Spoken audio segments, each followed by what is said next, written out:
Hallelujah. അബ്രഹാത്തിന്റെയും ഇസഹാക്കിന്റെയും യാക്കോബിന്റെ ദൈവമേ, മനമുയർത്തി സ്വരമുയർത്തി അങ്ങേ വിളിച്ചപേക്ഷിക്കുന്ന മക്കളുടെ മേൽ കാരുണ്യം ചൊരിയണമേ, കൃപ ചൊരിയണമേ. ഹല്ലേലൂയ. സ്തുതിക്കട്ടെ, യേശുവേ എന്ന് വിളിക്കട്ടെ, കരഞ്ഞപേക്ഷിക്കട്ടെ. ആരാധന. ഹല്ലേലൂയ, ഹല്ലേലൂയ, ഹല്ലേലൂയ. മഹത്വം, മഹത്വം, മഹത്വം, മഹത്വം, മഹത്വം. ഹല്ലേലൂയ, ഹല്ലേലൂയ, ഹല്ലേലൂയ. സ്തുതിക്കട്ടെ. ഹല്ലേലൂയ. അതിശക്തമായി സ്തുതിക്കട്ടെ. ഹല്ലേലൂയ, ഹല്ലേലൂയ. സ്തുതിച്ചപേക്ഷിക്കട്ടെ, യേശുവേ എന്ന് വിളിക്കട്ടെ. ഹല്ലേലൂയ, ഹല്ലേലൂയ, ഹല്ലേലൂയ, ഹല്ലേലൂയ, ഹല്ലേലൂയ. ശക്തിയോട് ശക്തിയോട് സ്തുതിക്കട്ടെ. ഹല്ലേലൂയ, യേശുവേ. ഹല്ലേലൂയ, ഹല്ലേലൂയ, ഹല്ലേലൂയ, ഹല്ലേലൂയ. യേശുവേ, യേശുവേ, യേശുവേ. യേശുവേ, യേശുവേ, യേശുവേ. ഹല്ലേലൂയ, ഹല്ലേലൂയ, ഹല്ലേലൂയ. കരങ്ങൾ ഉയർത്തിക്കൊണ്ട് സ്തുതിക്കട്ടെ. ഹല്ലേലൂയ, ഹല്ലേലൂയ. യേശുവേ, ഓ പരിശുദ്ധ പരമ ദിവ്യ കാരുണ്യമേ, എന്നേരവും ആരാധനയും സ്തുതിയും.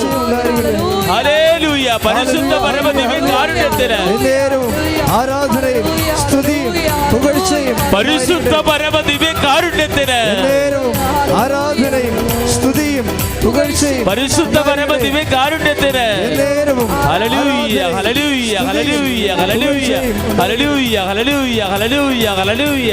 യേശുവേ, യേശുവേ, യേശുവേ, യേശുവേ, യേശുവേ, യേശുവേ, യേശുവേ, യേശുവേ, യേശുവേ.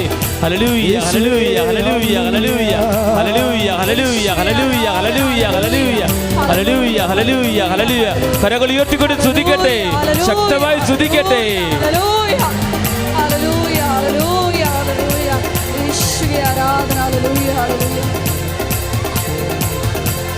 ഹല്ലേലൂയ, ഹല്ലേലൂയ, ഹല്ലേലൂയ, ഹല്ലേലൂയ, ഹല്ലേലൂയ, ഹല്ലേലൂയ, ഹല്ലേലൂയ, ഹല്ലേലൂയ, ഹല്ലേലൂയ, ഹല്ലേലൂയ, ഹല്ലേലൂയ, ഹല്ലേലൂയ, ഹല്ലേലൂയ, ഹല്ലേലൂയ.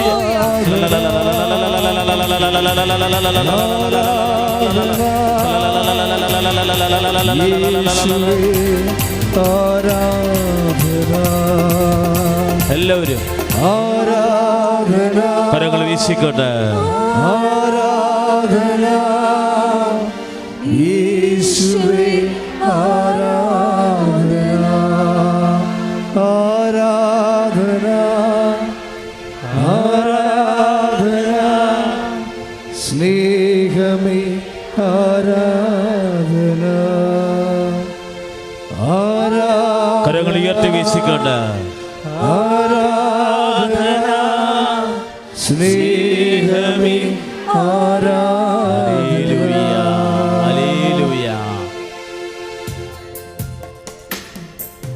സ്വസ്തി സ്വർലോകറാണി, മാലാഖമാരുടെ റാണി, നിന്നിൽ നിന്നാഗതമായി മണ്ണിൽ രക്ഷകദീപം. സ്വസ്തി സ്വർലോകറാണി, മാലാഖമാരുടെ റാണി, നിന്നിൽ നിന്നാഗതമായി മണ്ണിൽ രക്ഷകദീപം. ധന്യേ മഹത്വം പിറന്ന കന്യേ മനോഹരിതായേ, ധന്യേ മഹത്വം പിറന്ന കന്യേ മനോഹരിതായേ, ആമോദമാർന്നുദിവ്യ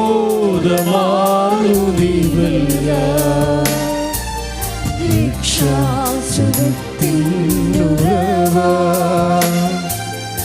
ആമോദമാർന്നുദിവ്യ രക്ഷാസുരത്തിനുറവ. സ്വസ്തി സ്വർലോകറാണി, മാലാഖമാരുടെ റാണി, നിന്നിൽ നിന്നാ മാറി മണ്ണിൽ രക്ഷകദൈവം.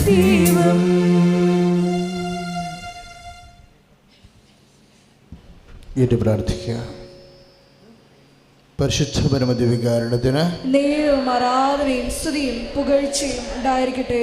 പരിശുദ്ധ പരമദിവ്യകാരുണ്യത്തിന് നേരവും ആരാധനയും സ്തുതിയും പുകഴ്ചയും ഉണ്ടായിരിക്കട്ടെ. പരിശുദ്ധ പരമദിവ്യകാരുണ്യത്തിന് നേരവും ആരാധനയും സ്തുതിയും പുകഴ്ചയും ഉണ്ടായിരിക്കട്ടെ.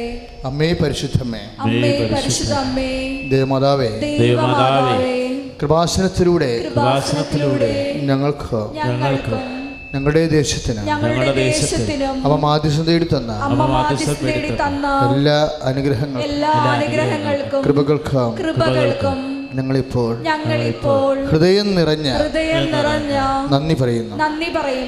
അമ്മേ പരിശുദ്ധമ്മേ, ദേവമാതാവേ, 2004 ഡിസംബർ 7-ാം തീയതി ഉച്ച കഴിഞ്ഞ് 2:30 കൃപാസനത്തിൽ സംഭവിച്ച അമ്മയുടെ പ്രത്യക്ഷപ്പെടലിനെ കുറിച്ച് തിരുസഭയ്ക്ക് സമർപ്പിച്ചിരിക്കുന്ന പഠനരേഖകളുടെ വസ്തുനിഷ്ഠവും ദൈവശാസ്ത്ര വിധിപ്രകാരമുള്ളതുമായ അന്വേഷണ പഠനങ്ങൾ നടത്തി അപ്രത്യക്ഷപ്പെടലിലൂടെ പ്രകടമായ ദേവമാതാവിന്റെ പ്രത്യേക കരുതൽ സംരക്ഷണവും വെളിപ്പെടുത്തുന്ന പീഡിതരുടെ ആശ്വാസവും പ്രവാചകന്മാരുടെ രാജ്ഞിയും വാഗ്ദാനത്തിന്റെ പേടകവും പ്രപഞ്ച പ്രകൃതിയുടെ മാതാവുമായ പരിശുദ്ധ അമ്മയുടെ ഭക്തി തിരുസഭയിൽ കൂടുതൽ പ്രചരിച്ച് ജീവിതത്തിന്റെ ദുരന്ത അവസ്ഥകളിൽ അകപ്പെട്ട് കഴിയുന്ന അനേകായിരം മക്കൾക്ക് ദൈവത്തിന്റെ സാന്നിധ്യവും സന്ധിപ്പും അനുഭവിക്കുവാൻ ആത്മീയ വിശുദ്ധിയും ദൈവശക്തി കൈവരിക്കുവാൻ ഞങ്ങളുടെ കുടുംബങ്ങളെ അനുഗ്രഹിക്കണമേ. അമ്മേ പരിശുദ്ധമേ, ഭൂസ്വലോകങ്ങളുടെ രാജ്ഞിയായ അങ്ങേക്ക് ഭൗമ സംരക്ഷണത്തിനായി പ്രപഞ്ച പ്രകൃതിയെ തിരുസഭ പ്രതിഷ്ഠിക്കുവാൻ ഈ പ്രത്യക്ഷീകരണം വഴി പരിശുദ്ധമേ, ജപമാലമാതാവേ, സകല കൃപാസനം പ്രാർത്ഥനയോട് ചേർന്ന് ഞങ്ങളിപ്പോൾ പ്രാർത്ഥിക്കുന്ന ഈ കുടുംബത്തിന്റെ പ്രത്യേക നിയോഗം. പ്രിയമുള്ളവരെ,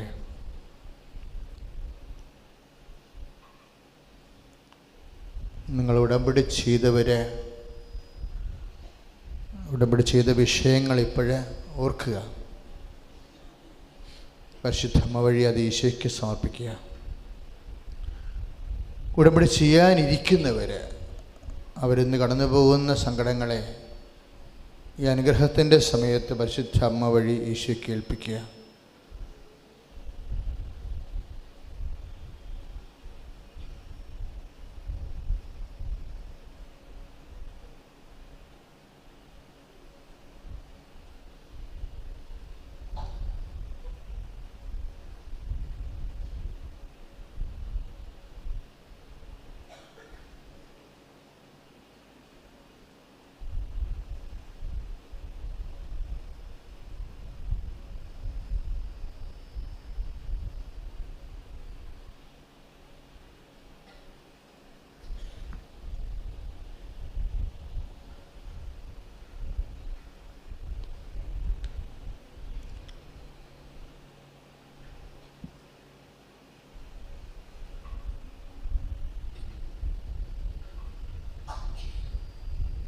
പ്രത്യേക നിയോഗവും അമ്മയുടെ പ്രത്യക്ഷീകരണത്തിന്റെ ഈ അനുഗ്രഹവേളയിൽ ഞങ്ങൾക്ക്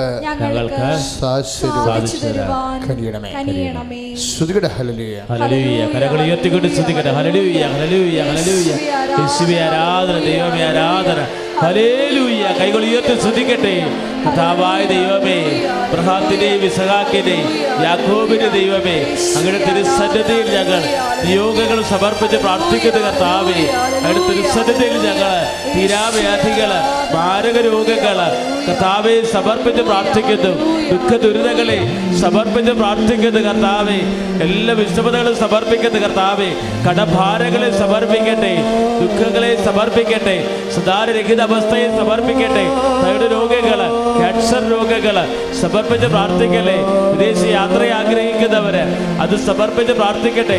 ഇസ്രായേൽ പോകുന്നവര്, കാനഡയ്ക്ക് പോകുന്നവര്, മൈഗ്രേറ്റ് ചെയ്യുന്നവര്, ഇറ്റലിക്ക് പോകുന്നവര് കർത്താവെ സമർപ്പിച്ച് പ്രാർത്ഥിക്കട്ടെ. ന്യൂസിലൻഡിൽ പഠിക്കാൻ പോകുന്ന മക്കള് സമർപ്പിച്ച് പ്രാർത്ഥിക്കട്ടെ. രോഗാതുരമായ അവസ്ഥകളിൽ ബയോപ്സിക്ക് വേണ്ടി സംശയാസ്പദമായി ടെസ്റ്റുകൾ ചെയ്യുന്നവരെ സമർപ്പിക്കുന്നു. ഹല്ലേലൂയ, ഹല്ലേലൂയ, ഹല്ലേലൂയ, ഹല്ലേലൂയ. യേശുവേ, യേശുവേ, യേശുവേ. സന്തോഷത്തോടെ ഇരിക്കുക.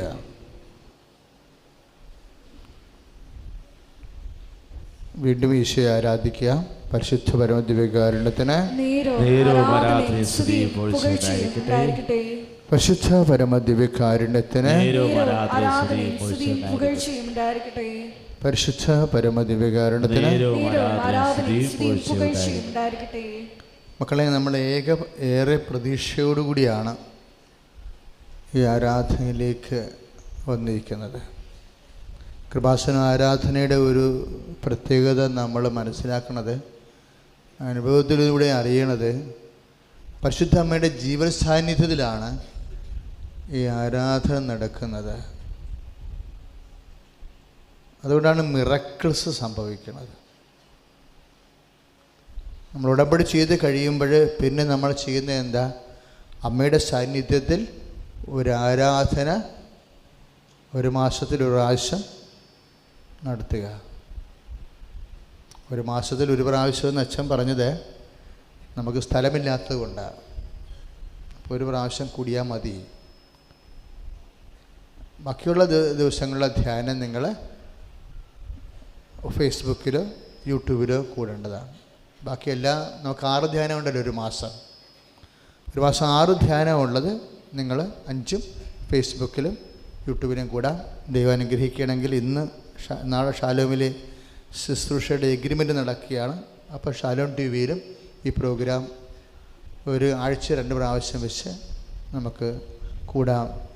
പരിശുദ്ധ അമ്മ ക്രമീകരണം ചെയ്യുന്നുണ്ട്. അങ്ങനെ വന്നു കഴിഞ്ഞാൽ ഒരു പ്രാവശ്യം ഇവിടെ വന്നാൽ ബാക്കി 2 ഷാലോം ടി വിയിൽ നമുക്ക് കൂടി പ്രാർത്ഥനാപൂർവ്വം അതിൽ പങ്കെടുക്കാൻ കഴിയും. ഉടമ്പടിയുടെ ഭാഗമായിട്ടാണ്. മറ്റുള്ളവർ ടി വി കാണുന്ന പോലെയല്ല, നമ്മൾ ഉടമ്പടിയുടെ ഭാഗമായിട്ടാണ് ആ സമയം കണ്ടെത്തി അവിടെ ഇരുന്ന് ശ്രദ്ധയോടെ പ്രാർത്ഥിച്ച് ദൈവവചനം നമ്മൾ കേൾക്കുമ്പോൾ കൊതിയോടെ കേൾക്കണം. കാര്യം എന്താണ്? ഇപ്പം നമുക്ക് ഇഷ്ടപ്പെട്ട ഒരാൾ നമ്മളോട് സംസാരിക്കുമ്പോൾ നമ്മൾ ശ്രദ്ധയോടെ കേൾക്കും.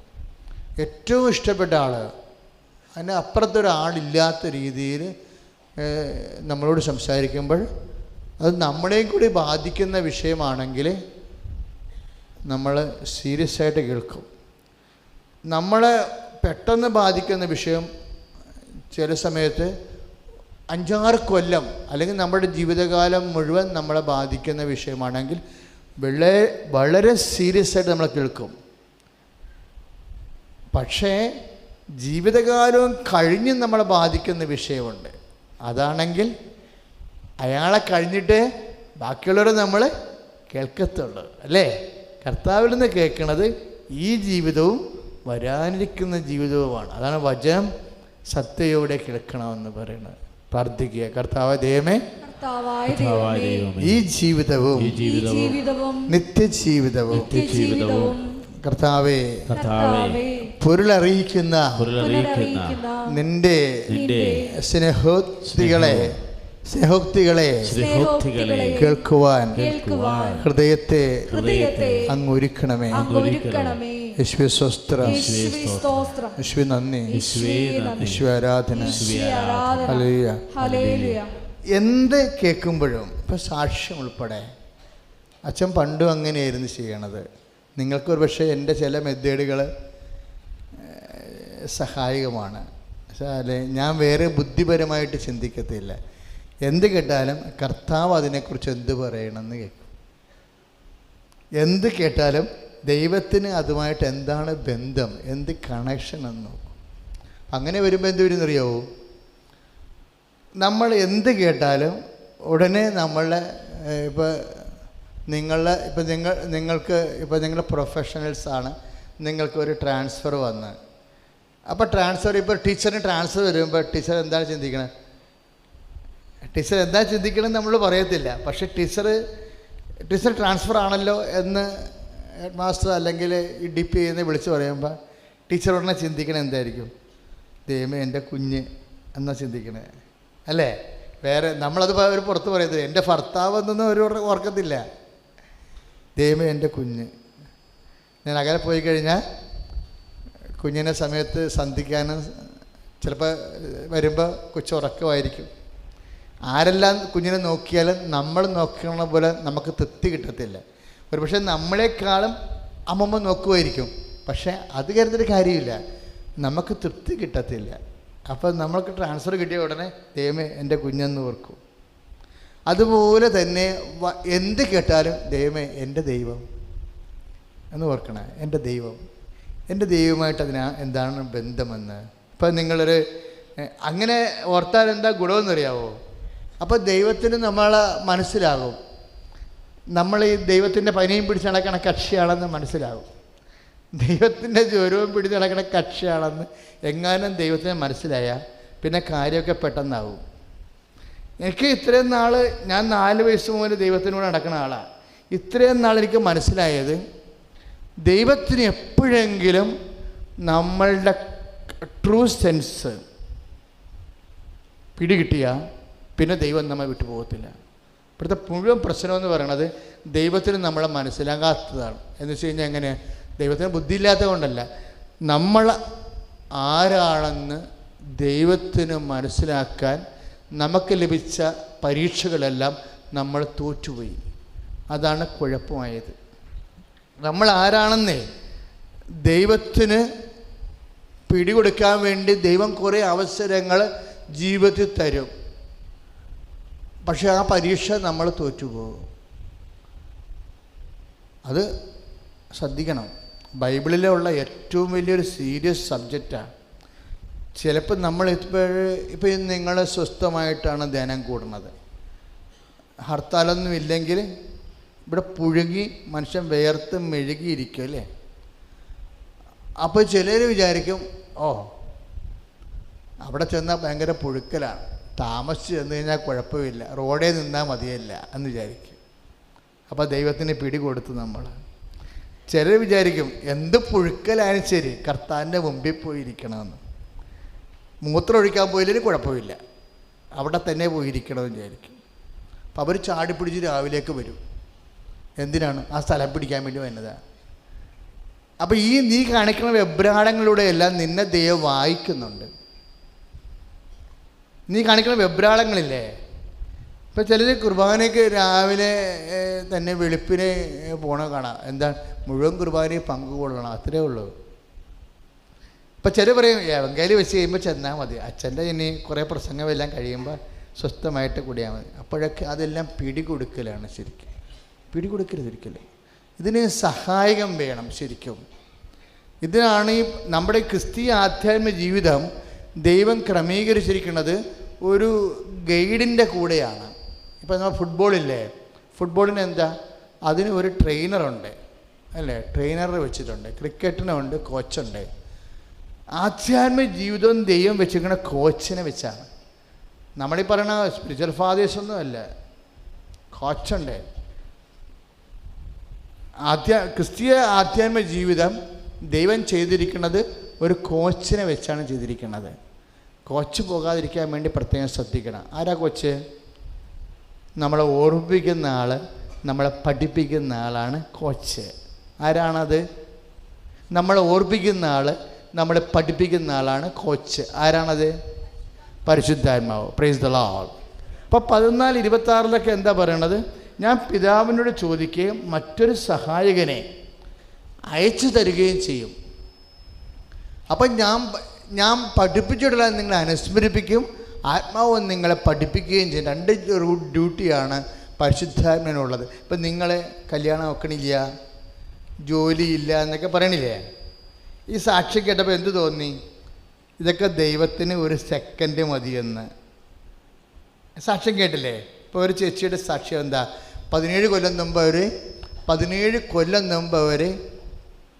ഒരു എന്നാ അവർ പറഞ്ഞത്, ഒരു ഈ പിള്ളേരെ പഠിപ്പിക്കുന്ന പരിപാടി എന്താ? അംഗനവാടിയാണ്. അപ്പം 17 കൊല്ലം മുമ്പ് അവർ അവിടെ ഹെൽപ്പറായിട്ട് പോയ ആളാണല്ലേ. പിന്നെ അതുമായിട്ട് അവരുടെ സർട്ടിഫിക്കറ്റ് നഷ്ടപ്പെട്ട് അതുമായിട്ട് പിന്നെ ഒരു കണക്ഷനും ഇല്ല. പക്ഷെ അവർ ഉടമ്പടി ചെയ്ത് കഴിഞ്ഞപ്പോൾ അമ്മ അത്ഭുതമായിട്ട് പഴയ ഫയലുകൾ എടുപ്പിക്കും. അയ്യോ, ഉടമ്പടി ഇങ്ങനെ ഓരോ ദിവസം ചെല്ലും തോറും മിറക്കിളിൻ്റെ നേച്ചർ മാറിക്കൊണ്ടിരിക്കുകയാണ്. നിങ്ങൾ ശ്രദ്ധിക്കുന്നില്ല? മിറക്കിളിൻ്റെ നേച്ചർ മാറുകയാണ്. അത് ഇവരുടെ സ്വപ്നത്തിൽ പോലും ഇല്ല ആ ജോലി, ഇവരുടെ ബ്രെയിനിൽ ഇവരുടെ ഓർമ്മയെപ്പോലും ഇല്ല. ദൈവവേദന നിൻ്റെ ഓർമ്മയെപ്പോലും ഇല്ലാത്ത പരിഹാരമാർഗമായി പരിശുദ്ധ അമ്മയുടെ മധ്യസ്ഥത്തിൽ ദൈവം നിന്നെ സന്ദർശിക്കും. കൈ അടിച്ചു കർത്താവിനെ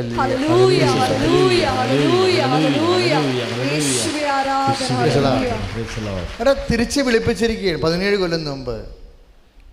ഇതാണ് മിറക്കിൾ എന്ന് പറയണത്. അത് ഒറ്റപ്പെട്ട സംഭവമല്ല. ഇപ്പം ഇന്നലെ ഉടമ്പടി എടുത്തപ്പോൾ സാക്ഷ്യം പറഞ്ഞില്ലേ? ഇന്നലെ ഉടമ്പടി എടുത്ത് അപ്പം അത് അവിടെ പരീക്ഷയ്ക്ക് തോറ്റുപോയ കേസാണ്. പിന്നെ അവർ അതിന്